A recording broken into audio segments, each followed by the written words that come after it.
together and take a decision, have an election, and somebody clearly won that election and is announced the winner. What I can't understand, and I think the majority of Nigerians are with me on this, is the fact that having gone into an election with 36 distinguished people, and you leave the election hall, 19 of the 36 vote for one man, and the remainder vote for another, and they only managed to muster 15 votes. And at the end of that day, the ones that had 15 votes will now turn around to say that they won the election. This sort of thing can only happen in Nigeria. I mean, the facts speak for themselves, the numbers speak for themselves. Governor Rotimi Amechi won the election fair and square. And I really don't know what all the song and dance is about. The issues are very clear. And my fear and my concern is this, and I think it's the concern of the overwhelming majority of Nigerians.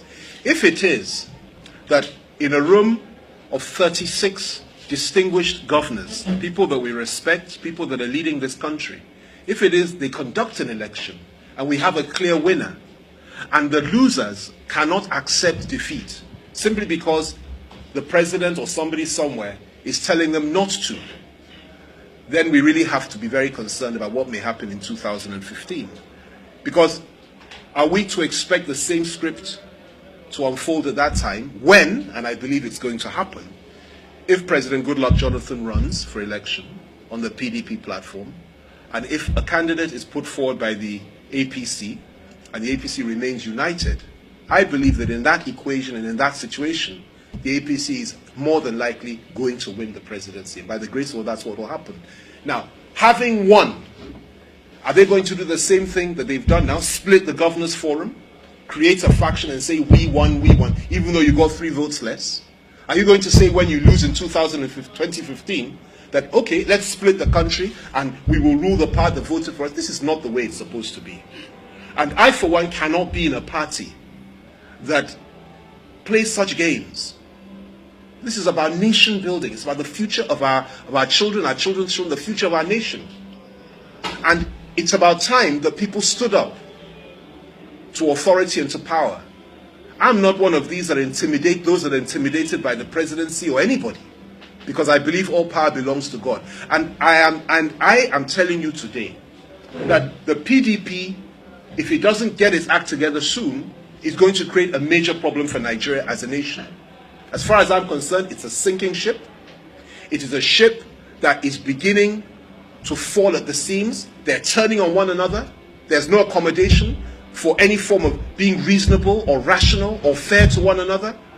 It's intimidation, intimidation, intimidation. The only way forward for this country, for each and every one of us now, is to join hands with the APC governors, join hands with Buhari, with Tinubu, join hands with Nuhu Ribadu, El Rufai, and all the others, and Samandai and so many others, and move this country forward and fight the PDP. And that is where I am as from today. Even those saner voices within the PDP itself, what I call the sane voices, the rational voices, and they're few, they're also fighting for survival.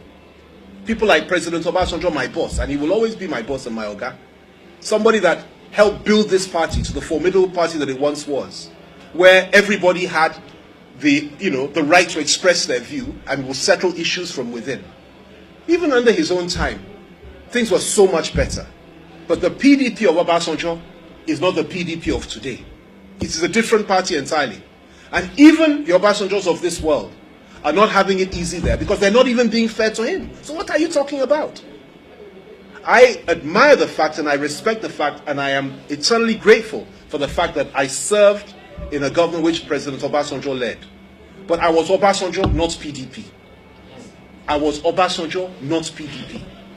And PDP, as it is constituted today, as it is led today, judging from what we saw, the disgraceful behavior. You lose an election, you come out, you create a faction, split the NGF, and you say that you are the leaders, that you won the election. You now start expelling people from the party after they won an election.